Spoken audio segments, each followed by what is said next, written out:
IPL के 17वें season में मैदान में लौटा वो बल्लेबाज जिसने गेंदबाजों को किया तहस नहस। जी हाँ, खूंखार बल्लेबाज जिसे दूसरा सहवाग कहते हैं भाई।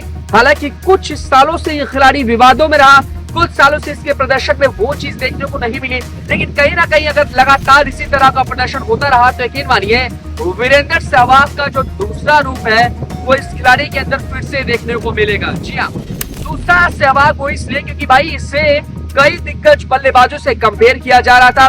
जिस तरीके से इस बल्लेबाज की छवि है, जिस तरीके से ये बल्लेबाज बड़े बड़े शॉट लगाता है, खास तौर से सहवाग के अंदाज में, ऐसे में इसने जब डेब्यू किया था इंटरनेशनल मुकाबले में तो इसे दूसरा वीरेंद्र सहवाग कहा जा रहा था, दूसरा वीरेंद्र सहवाग की खोज बताई जा रही थी। ऐसे में पिछले दो मुकाबले में जिस तरीके से इस खिलाड़ी की कमी दिल्ली कैपिटल्स को खल रही थी, जिस तरीके से रिकी पॉन्टिंग वो छिपाते नजर आ रहे थे, लगातार इग्नोर करते नजर आ रहे थे, ऐसे में तीसरे मुकाबले में इस बल्लेबाज ने मैदान में उतरते ही उस गेंदबाज की क्लास लगाई है जो इस आईपीएल सीजन का अब तक का सबसे सफल गेंदबाज है। जी हाँ, Delhi Capitals versus Chennai super Kings.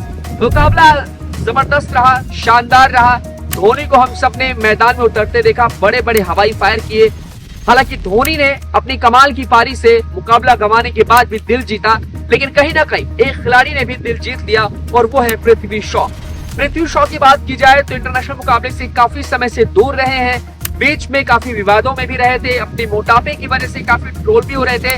लेकिन ऐसे में शुरुआती दो मुकाबले में इनकी फिटनेस को दिखाया जा रहा कि भाई पृथ्वी शॉ पूरी तरीके से फिट नहीं है, यही वजह उन्हें बाहर किया गया प्लेइंग 11 से। लेकिन शुरुआती दो मुकाबले में इस बल्लेबाज को इग्नोर करने का जो भुगतान था वो रिकी पॉन्टिंग को भुगतना पड़ा, दिल्ली कैपिटल्स को भुगतना पड़ा। शुरुआती दो मुकाबले में दिल्ली कैपिटल्स की करारी हार हुई, रिकी भुई को उतारा गया था, लेकिन दोनों मुकाबले में वो आज सफल रहे। ऐसे बात की जाए तो दो मुकाबले गंवाने के बाद दिल्ली कैपिटल्स की आंख खुली, और ऐसे में जब आंख खुली तो पृथ्वी शॉ को बतौर ओपनर एक बार फिर से मैदान में वापस लाना पड़ा। जी हाँ, आप सब ने देखा कि कल के मुकाबले में एक शानदार अंदाज में, एक अलग अंदाज में नजर आ रहे थे पृथ्वी शॉ। 27 गेंदों में 43 रन बनाकर आउट हुए, 4 चौके, 2 शानदार छक्के भी जड़े। 2 शानदार छक्के जो उन्होंने जड़े वो रविंद्र जडेजा की बैक टू बैक बॉल पे जड़े। इसके अलावा बात की जाए तो मुस्तफिजुर रहमान की गेंद पर चौके की हैट्रिक भी लगाई, लगातार 3 चौके जड़े और उस गेंदबाज की धुनाई की जो अब तक का इस आईपीएल में सबसे सफल गेंदबाज है।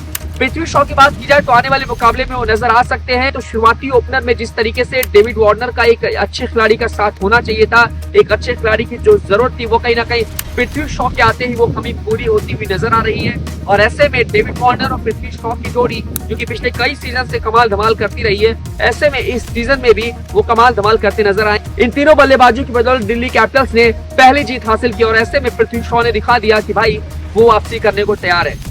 पृथ्वी शॉ की बात की जाए तो काफी शानदार प्लेयर है, उनका हवाई शॉट, हवाई फायर और आगे बढ़कर जिस तरीके से वो लगातार चौके छक्के जड़ते हैं वो सबसे हैरत अंगेज करने वाला कारनामा होता है। तो ऐसे में पृथ्वी शॉ की वापसी पर आपका क्या कुछ कहना है? क्या वाकई में दूसरा सहवाग लौट आया है?